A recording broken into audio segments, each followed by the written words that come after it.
Buenos días, estimada María Josefa. En primer lugar, me gustaría agradecerle su participación en la modalidad de conversación-entrevista en estas jornadas de iniciación a la investigación interuniversitarias. En primer lugar, me gustaría presentarle a la audiencia a nuestra invitada de hoy, que es la catedrática emérita de la Universidad Autónoma de Barcelona, María Josefa Izuel. Es licenciada en Ciencias Físicas en la Universidad de Zaragoza en 1962, es premio extraordinario. Simultáneamente estudia también magisterio, realizó un doctorado en 1966 con premio extraordinario a la mejor tesis doctoral del año. También realizó una estancia en Reading. Fue la primera mujer con plaza permanente del Cuerpo de Profesorado Español en el campo de la física en 1971 y, entre otros galardones, es doctora honoris causa por la Universidad de Granada y la Universidad Miguel Hernández de Elche. Tiene en su haber más de 250 publicaciones y ha dirigido a su vez numerosas tesis doctorales. Bienvenida de nuevo. Como ella bien sabe, vamos a estructurar la conversación en 5 bloques y el objetivo principal es conocer a una investigadora, pero también a una persona, es decir, la labor personal y la labor más humana de la investigación. En primer lugar, le cederé la palabra. Va a hablar sobre la infancia y sus primeros estudios. Cuando quiera. Muchas gracias, Rocío, por la invitación. Muchas gracias, buenos días a todos y muchas gracias por haberme invitado a estas jornadas universitarias que además son, según tengo entendido, en colaboración de departamentos de 3 universidades distintas y que de alguna manera a través de vídeos que vais a ir grabando pues iréis poniendo de manifiesto cómo algunas personas nos hemos dedicado a la docencia y a la investigación. Entonces, me preguntas que yo hable de mi infancia. Yo nací en Jaca, que es una ciudad al norte de Aragón, muy próxima a la frontera con Francia, y allí pasé toda mi infancia, o sea, todo lo que es la escuela, lo que sería la escuela y el bachillerato. Yo no me desplacé hasta Zaragoza para ir a Zaragoza a estudiar el preuniversitario. Entonces, los estudios eran un poco diferentes a lo como son ahora. Empezábamos, fijaros, con un examen de ingreso el año que cumplíamos 10 años. Y ese examen, que era en un instituto, ya nos marcaba para ver si íbamos a estudiar bachillerato o nos quedábamos en lo que era una enseñanza general. Bueno, pues yo aprobé ese examen de ingreso y comencé el primero de bachillerato cuando había cumplido 10 años. Lo hice entonces, en Jaca no había instituto de enseñanza secundaria y lo hice en un colegio de religiosas donde yo creo que recibí una buena escolarización.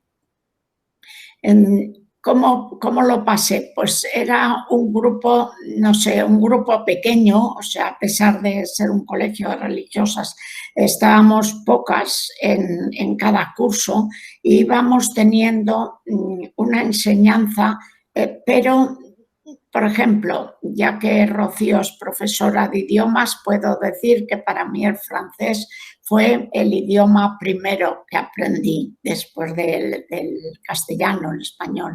Entonces, era mucho vocabulario y poca práctica.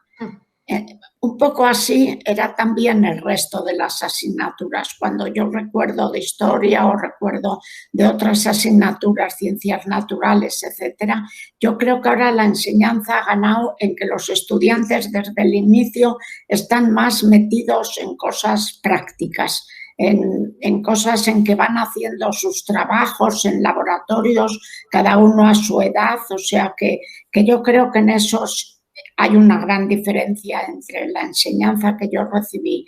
Matemáticas, naturalmente, sí que teníamos problemas, teníamos que resolver cosas.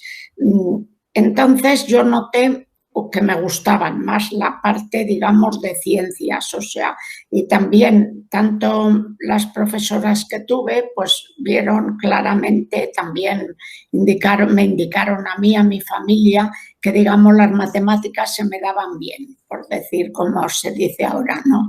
Entonces sí que estaba ya pues orientada hacia hacer una carrera de ciencias, pero claro, cuando uno tiene 14 o 15 años no se marca todavía qué carrera va a hacer, dónde la hará, cuál será por lo menos en mi caso. Hay gente que ya tiene una vocación muy marcada, pero en mi caso no lo veía yo tan evidente a que era lo que me iba a dedicar el resto de mi vida. Entonces, claro, yo creo que combinábamos el colegio, los juegos. Hay que pensar que en aquel entonces y en Jaca jugábamos en la calle, en las plazas, claro, esto teniendo en cuenta que es un clima frío, o sea que no siempre era posible en invierno ir a jugar a la calle. Entonces íbamos a jugar a las casas, o bien venían a mi casa amigas mías, o bien iba yo a casa de otras. Amistades que hemos mantenido hasta ahora, o sea que si bien cada una ha ido, porque era un colegio de chicas, sí he dicho que había ido a un colegio religioso, entonces estaban separados los colegios de chicos de los colegios de chicas. Y como cosa curiosa puedo decir que cuando estábamos haciendo cuarto de bachillerato, o sea, el año que yo iba a cumplir 14 años, nos encontramos con que hubo una reforma del plan de estudios y nos pusieron una reválida de cuarto.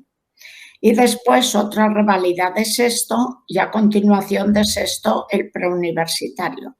Ingresábamos en la universidad el año que cumplíamos 17 años. Entonces, con respecto a magisterio, el magisterio entonces se hacía a partir de esa reválida de cuarto. No hacía falta completar todo el bachillerato hasta sexto. O sea, a partir de la reválida de cuarto ya se podía hacer magisterio. Pero no solamente magisterio, sino también otras carreras que podrían ser de grado medio, como puede ser comercio, lo que ahora llaman marketing, pero entonces se llamaba comercio, u otras que en este momento pues no me vienen tanto a la memoria, pero que eran carreras que se consideraban de grado medio. Después todo ha ido cambiando. Entonces yo cuando en Jaca ya no pude hacer el preuniversitario, fui a Zaragoza para estudiar también interna en el mismo colegio, en un colegio de las mismas religiosas de Santa Ana. Fui a estudiar el preuniversitario y ya después continué la carrera en la Universidad de Zaragoza. Muy bien, muchas gracias. Ahora vamos con el segundo bloque, que sería la elección de estudios universitarios, es decir, por qué usted eligió físicas y también, como nos ha comentado, lo hizo de manera simultánea con magisterio, por qué ese tipo de carrera, qué cree sobre todo que le han aportado estos estudios de magisterio y sus primeros inicios, por así decirlo, en el mundo de la investigación. Sí, sí que me agrada hablar de esto porque, digamos, en mi caso fue que no había muchas chicas en física y todavía no las hay porque estamos casi en el mismo tanto por ciento, no sube de un 30% el número de mujeres estudiando físicas. Entonces éramos muy pocos y casi no se puede hacer estadística con números tan pequeños. En mi caso éramos un 25% en el curso. Otros cursos igual había una o ninguna. Entonces, pero sin embargo, al ver que me gustaban las matemáticas, o sea, quiero decir que no era una carrera identificada como una carrera apropiada, digamos, entre comillas, para mujeres.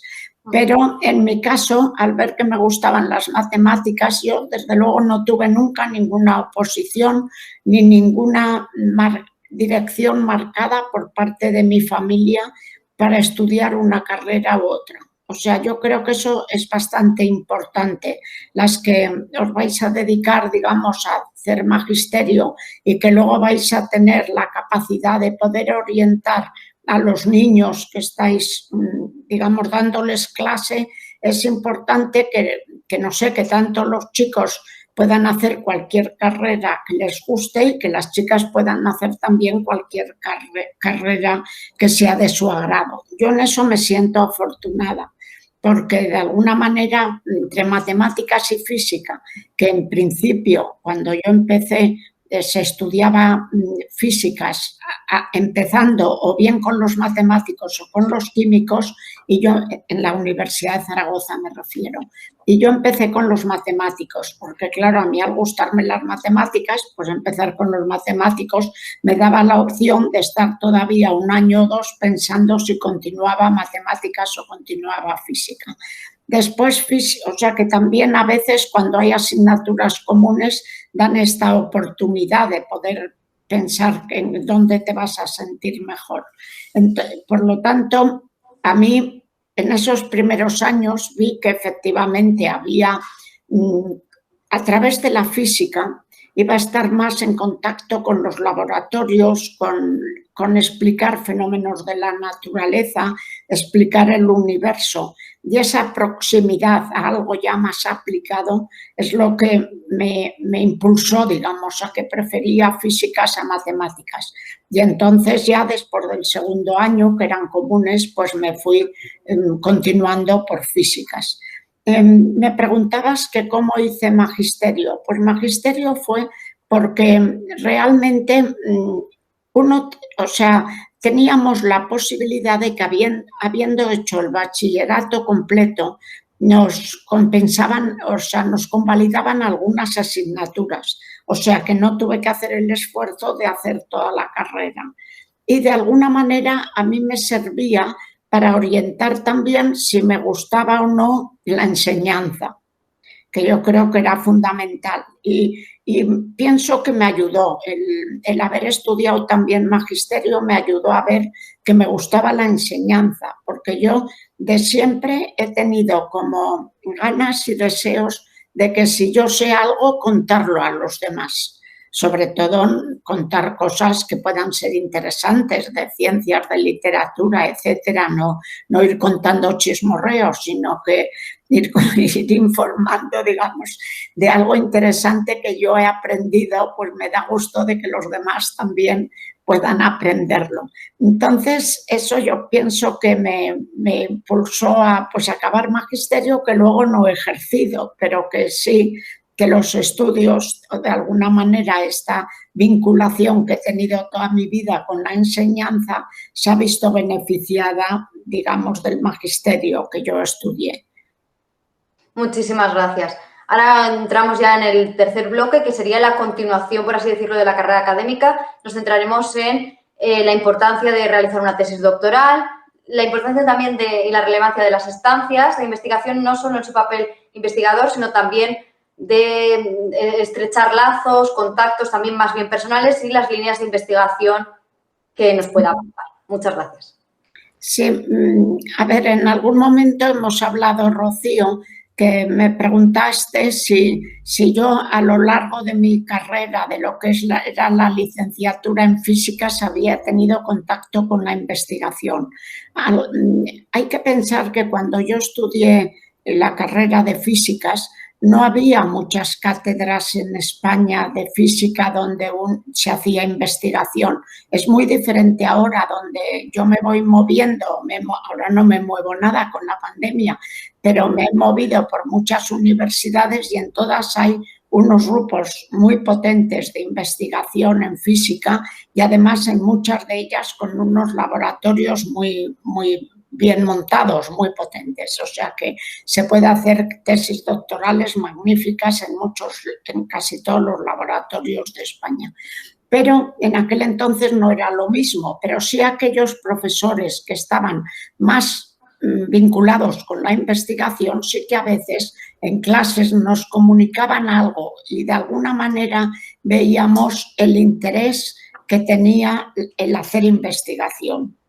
Cómo se avanzaba la ciencia, cómo para avanzar la ciencia tiene que haber personas dedicadas a hacer investigación, a plantear nuevos problemas, a resolver nuevas cosas. Entonces, de alguna manera, esto me impulsó a que en la Universidad de Zaragoza tenía la posibilidad de hacer la tesis en dos líneas, una que era física teórica y otra que era óptica.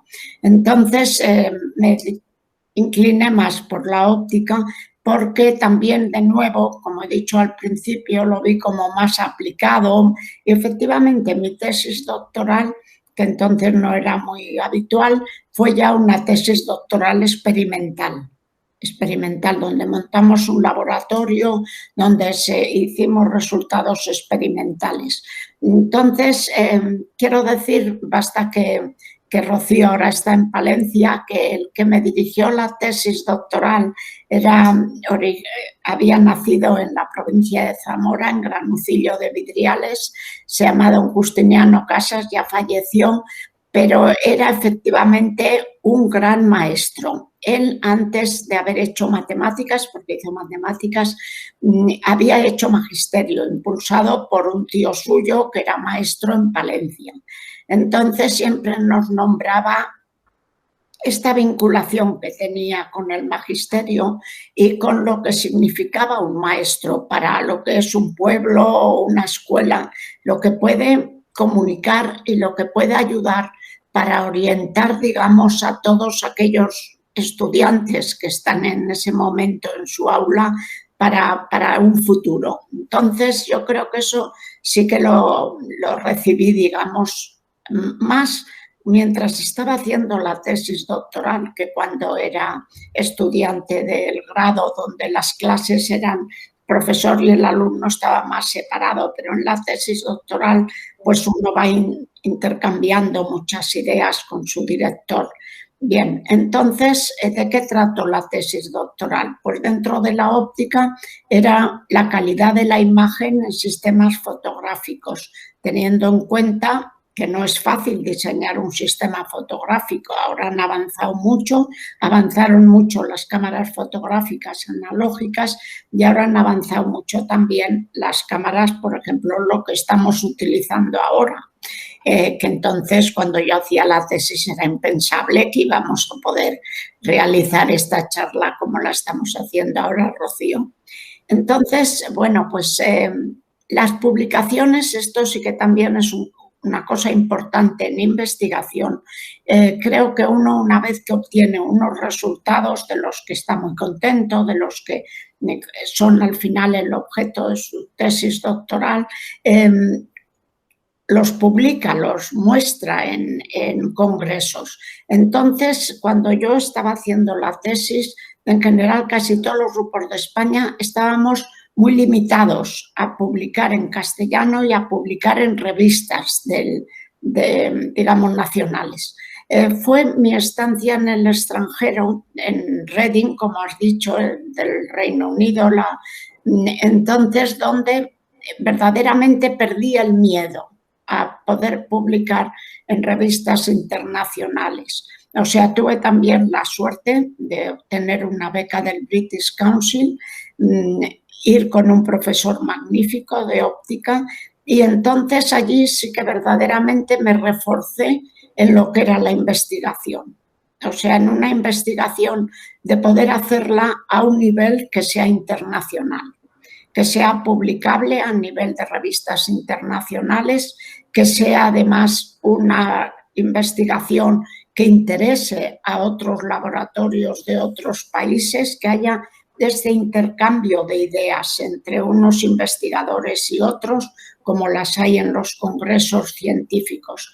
Entonces, yo, en el tiempo que estuve en Reading, la investigación fue más teórica y numérica, fue el diseñar unos programas también para sistemas ópticos y para entender cómo funcionaba, digamos, ahora quizás son términos técnicos lo que voy a usar, pero las aberraciones que quedan al diseñar un sistema óptico y además el efecto de la difracción de la luz que se produce por tener el sistema una abertura limitada. Esa parte que yo aprendí, digamos, cuando volví, fue muy importante porque aprendí como a veces he comentado, no solamente el hacer la investigación y todo esto que he dicho, sino cómo se funciona en otros laboratorios, cómo funcionan otros grupos de investigación. Y desde luego, en el momento en que yo fui al Reino Unido, que era los años 67 y 68 del siglo pasado, pues efectivamente fue para mí como abrir una ventana al mundo, bajo muchos aspectos. La mejor. Entonces yo había empezado a aprender inglés porque para las ciencias era fundamental el saber inglés y en aquel entonces algo de alemán. y efectivamente me reforzó un poco el inglés. Después me permitió el conocer a muchísima gente de otros laboratorios, no solo del Reino Unido, sino de Estados Unidos, de Japón, etcétera, de Alemania, que luego me han permitido desarrollar la carrera como sintiéndome más en casa en ese ambiente de investigación.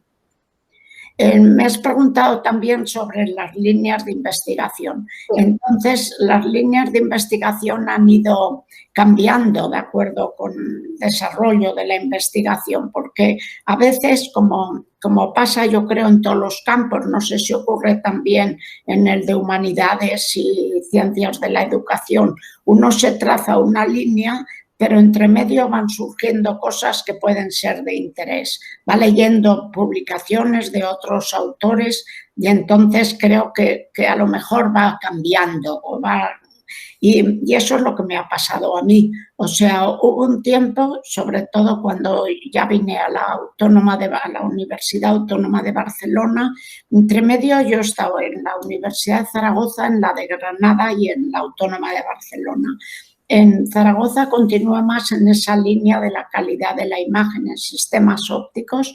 En Granada hay un grupo magnífico en color e intenté discutir con ellos algunos aspectos también del espectro de colores y la influencia en las imágenes. Y después ya en la Autónoma de Barcelona iniciamos una línea que iba con el reconocimiento de imágenes. O sea que si uno tiene una escena, pues reconocer. Si uno de antemano sabe cómo es un coche, reconocer si ese coche está en la escena. O qué diría yo para los de humanidades, pues una lectura automática de un texto, reconocer dónde está la A, la B, la C, etcétera. Entonces, en la línea esa de reconocimiento de imágenes, hicimos una incorporación importante, que es tener en cuenta el color. Si uno va a identificar banderas, es importante saber qué colores y cómo es la distribución de colores, por poner un ejemplo. Y después, durante, digamos, los últimos años, hemos trabajado más en aplicaciones de las pantallas de cristal líquido, que todos saben lo que son porque lo están utilizando en los móviles, en televisores. Lo hemos utilizado en cosas de óptica, en este caso óptica adaptativa, diseñar lentes, diseñar hologramas, y de allí hemos tenido que aprender más, es la evolución que va teniendo la investigación. Hemos tenido que aprender más sobre el fenómeno de la polarización, que también la habrán oído hablar, como en fotografía se usan los filtros de polarización, y hemos tenido que ver, recientemente los proyectos de investigación que desarrollamos en el grupo de investigación que yo fundé y que ahora pertenezco como miembro del grupo, entonces son más aplicaciones de la polarización para dar más información sobre la imagen. O sea que siempre ha ido alrededor de la imagen, pero cambiando mucho de unas cosas a otras. Sí, muchas gracias. Muy interesante porque en cualquier investigador no tiene que adaptarse a la realidad social del tiempo en el que está investigando. Como bien ha comentado, también en ciencias de la educación y también en humanidades nos vamos adaptando a los tiempos en nuestra línea, ¿no? En nuestro proceso investigador. A continuación pasamos al bloque número 4, que es la labor docente e investigadora. Y aquí me gustaría incidir en el reto, ¿no? Que supone entrar en un nuevo curso como docente y como investigador. Nuevo alumnado, nuevas tareas a ejercer, nuevas líneas de investigación y también la máxima, que para mí es fundamental, que un profesora universitario, tiene que ser al mismo tiempo investigador o investigadora y también docente. Entonces... Sí, esto es una cosa que yo defiendo siempre, esto mismo que acabas de decir, Rocío, que es que un profesor universitario que además hace investigación puede transmitir a los alumnos un poco lo que va a ser el futuro de una asignatura que está dando. Yo imagino en ciencias, no sé cómo lo transferiría esto a humanidades, pero de alguna manera ya vas viendo cómo se están desarrollando nuevas cosas y posiblemente se les puede, por ejemplo, pues en ciencias tenemos que ser también humildes en el sentido de que hay cosas que sabemos y cosas que no sabemos. Entonces, esto de alguna manera un universitario tiene que servirle de estímulo, no de desilusión, sino que decir, bueno, hay campo para mí, no está todo ya hecho. Entonces yo siempre digo, no os preocupéis que esto no se ha acabado, o sea que hasta ahora sabemos lo que sabemos, pero queda mucho por saber. Entonces también, gracias a lo que se sabe, se puede sacar provecho para lo que se necesita.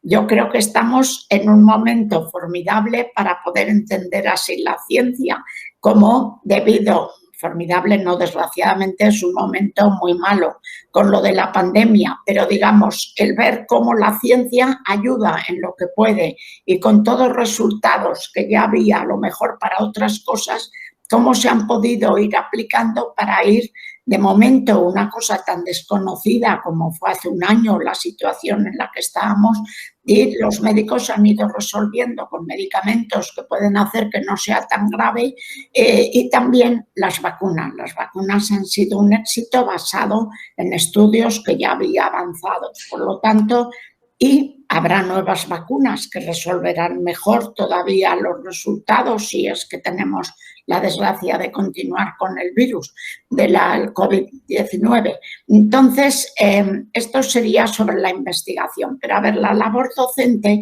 para mí ha sido muy importante. O sea, yo creo que he disfrutado tanto más de, al ser profesora de universidad, de ser profesora o maestra, porque, por ejemplo, a mí quiero mencionar aquí que hay a veces ocasiones en el extranjero, por ejemplo, un profesor mexicano que está en Estados Unidos siempre me llama maestra.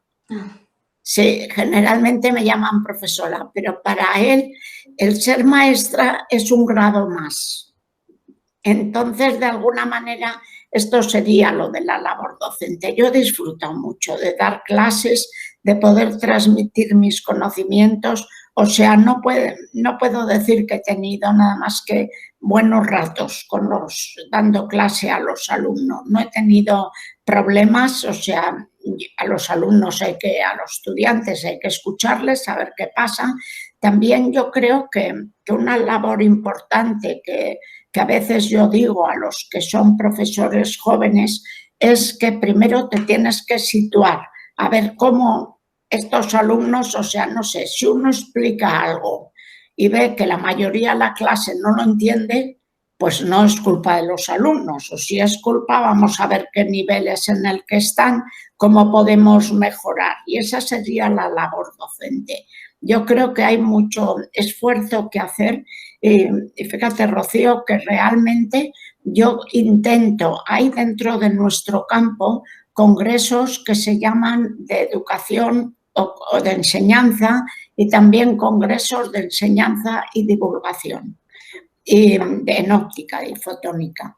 Y entonces siempre me gusta que los estudiantes, que si puedo, mientras hacen la tesis doctoral, den algunas clases de laboratorio a los alumnos, si se puede compaginar con la organización docente, pues que presenten trabajos de innovación docente en congresos de este tipo y que asistan, porque así también ven otros tipos de innovación docente de otras universidades de Estados Unidos, de Japón, de Alemania, de Inglaterra, que luego pueden mejorar en lo que es su labor docente. Y una labor, yo creo que también en mi labor investigadora ha habido parte de labor docente, porque las tesis doctorales, que he dirigido 20 y he sido tutora de 2 o 3 más, entonces también son una especie de transmisión de la manera en que se está trabajando en investigación a los jóvenes investigadores. Totalmente de acuerdo. Muchísimas gracias. Ahora ya entramos en el último bloque, que sería la visión de la investigación universitaria en la actualidad. Y aquí me gustaría que se centrara, y nos centráramos todos y todas, en 2 aspectos, ¿no?, fundamentales, problemáticas, ¿no? La brecha de género, la conciliación familiar, el papel de la mujer un poco ahora en la investigación universitaria, y también una pregunta que lanzo así un poco al aire, que es, ¿está la investigación suficientemente valorada en nuestro país, en España, y centrándonos, por así decirlo, en 2 vertientes, ¿no? La vertiente de la retribución económica, pero también la vertiente social? Entonces sí que me gustaría saber su opinión sobre si está valorada o no la investigación en este aspecto. Muchas gracias. Sí, bueno, para mí son dos preguntas muy interesantes, o sea, las dos problemáticas que has abierto, una la brecha de género y otra lo que es la valoración social de la investigación.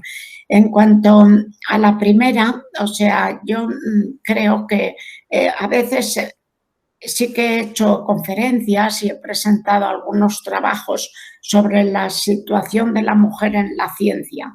Ha habido algunos sobre valoración del trabajo de las mujeres científicas, pero en general me he dedicado más, ahora ya hace tiempo que no tengo actualizadas esas cifras, es al número de mujeres, que ahora ya hay muchas instituciones que trabajan en ese sentido. El número de mujeres que hay, tal como vamos avanzando desde estudiantes hasta los grados superiores en la universidad, sería catedráticas de universidad, en el CSIC, el Consejo Superior de Investigaciones Científicas, serían profesoras de investigación. Bueno, pues en líneas de ciencias y fundamentalmente física e ingeniería, esto se empieza siempre, o sea, en general, el número general de mujeres es como una tijera. Empiezan cuando son estudiantes en la universidad, hay un poquito más del 50%, va oscilando, 55, 56% de chicas y 40 y tantas de chicos. Pero luego enseguida, esto conforme ya va subiendo el escalafón del profesorado, se cruzan y ya de cualquier rama que sea, cuando llega uno a catedrático de universidad o a profesor de investigación en el CSIC, pues son un 20%. Pero cuando uno va a líneas como física o ingeniería, todavía es más pequeño ese número.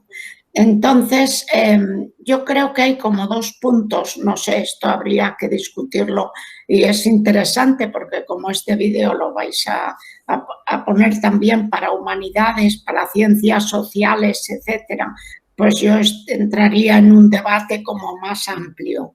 Mi punto de vista es el que posiblemente en lo que es una carrera como físicas tengamos dos etapas en la vida en la que podríamos ayudar. Una en la que efectivamente yo digo, los que estáis dedicados al magisterio, a profesores de institutos de enseñanza secundaria, no desaniméis a las chicas que quieran ir a carreras de ciencias o de ingeniería.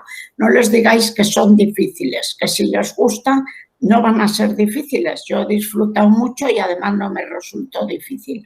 Entonces, de algún modo, aprenderán ese método científico que luego les va a servir para el desarrollo de su profesión, bien como profesoras en la escuela, en la Facultad de Ciencias de Educación, bien como profesoras en institutos de enseñanza media. Luego ese momento que es captar más talento femenino en los momentos en que se está eligiendo la carrera, que luego se puede cambiar, pero ya es más complicado. Entonces, pero luego hay otro momento que es el que tú de alguna manera estabas apuntando, que es cuando ya está desarrollando su carrera científica, claro, termina la tesis doctoral o termina un máster. Coincide muchas veces con el momento en que uno va a formar una familia y tiene unos intereses que a veces son compatibles o no lo son con el tiempo de dedicación que va a necesitar para poder desarrollar una carrera de investigación o viajes al extranjero o una estancia. Entonces, en ese momento yo creo que hay que apoyar el que si una quiere continuar su carrera científica, apoyarle con ayuda, si no cabe otra solución, o sea, hay que ayudar en ese sentido a que pueda hacerlo compatible con la maternidad, con el formar una familia, etcétera, y tienen que venir ayudas bien del Estado, bien de las comunidades autónomas, bien, por ejemplo, pues al dar una beca ya se está haciendo una beca postdoctoral, tener en cuenta que si has tenido una maternidad, alargar el plazo. Eso en cuanto a la brecha de género que me has preguntado. En cuanto a al buen papel o mal papel que tiene la ciencia en la sociedad, yo creo que efectivamente hay mucho que trabajar en este sentido.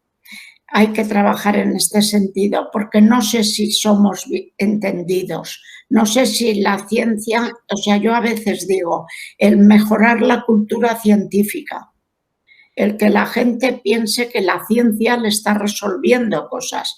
Y ahora es un momento magnífico. Yo te voy a decir que vamos, en cuanto acabemos la entrevista, voy a enviarte un manifiesto que se ha hecho a nivel internacional que dice Trust Science, confía en la ciencia, fíjate de la ciencia.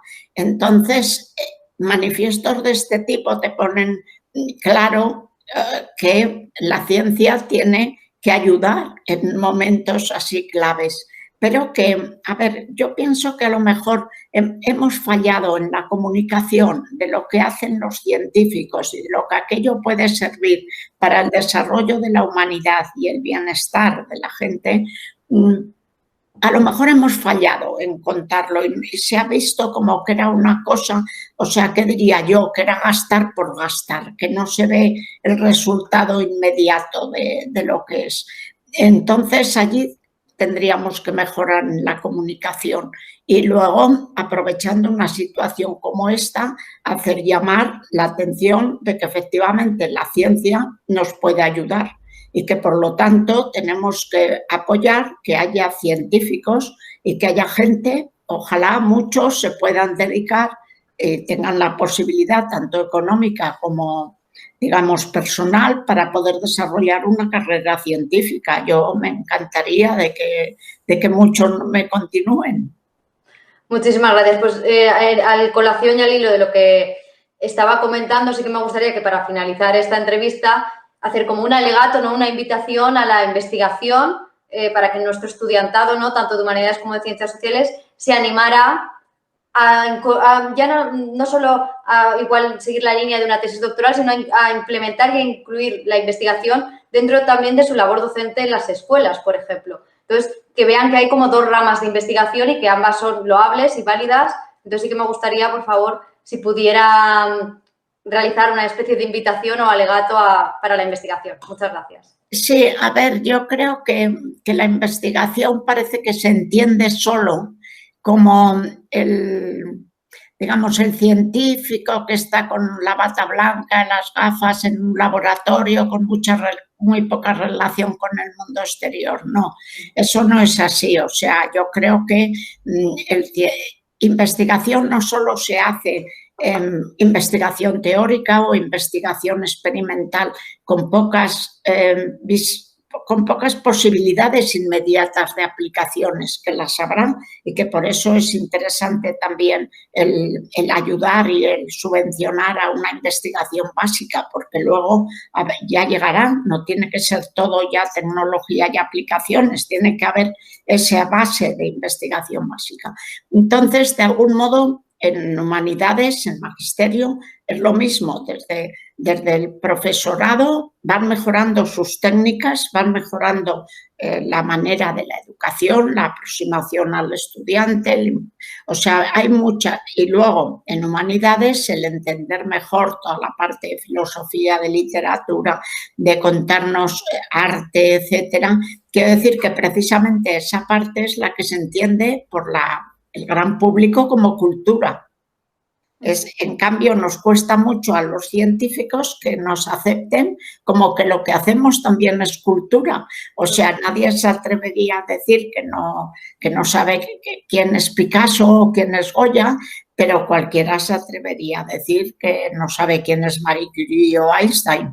Que además no le importa, o sea que posiblemente, entonces de algún modo todos estamos contribuyendo a mejorar ese pozo y ese saber de la humanidad. Entonces yo creo que y además otro aspecto quizás dentro de lo que me preguntaba Rocío, cada vez la investigación y el desarrollo de la ciencia es más interdisciplinar.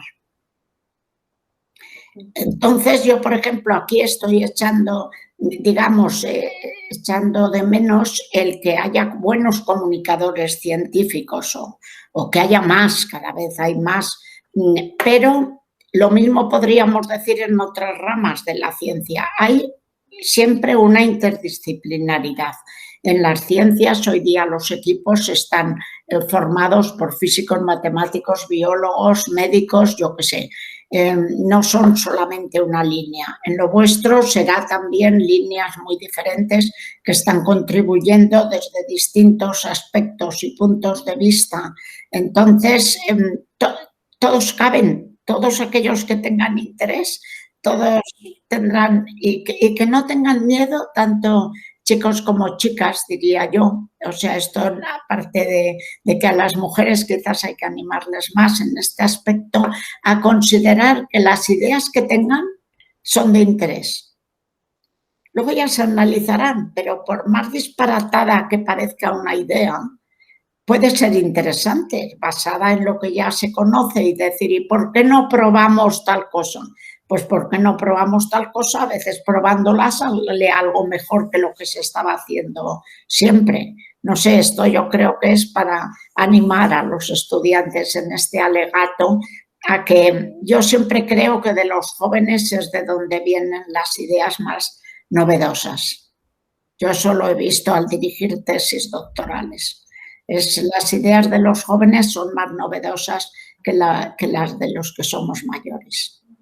Totalmente de acuerdo. Y al hilo también de lo que comentaba de la interdisciplinaridad, ¿no? Sobre todo en la carrera de magisterio, ¿no? De maestro-maestra, tanto en educación infantil como en educación primaria, son los primeros formadores, es decir, son los primeros formadores y formadoras de los futuros investigadores en óptica, de los futuros investigadores en lingüística, de los futuros investigadores en derecho mercantil, por ejemplo. Entonces, sí que desde aquí también me gustaría, ahora ya para finalizar, agradecerle este último alegato a la investigación y a que poco a poco todas las ideas son importantes, son interesantes, simplemente es desarrollarlas y tener sobre todo, yo creo que ganas, pasión e ilusión por lo que uno hace y a lo que uno dedica su día a día. Muchísimas gracias, María Josefa, por esta charla y esta conversación tan sugerente y tan inspiradora. Estoy convencida que todo nuestro estudiantado, tanto las chicas como los chicos, van a estar muy entusiasmados y muy entusiasmadas con esta charla y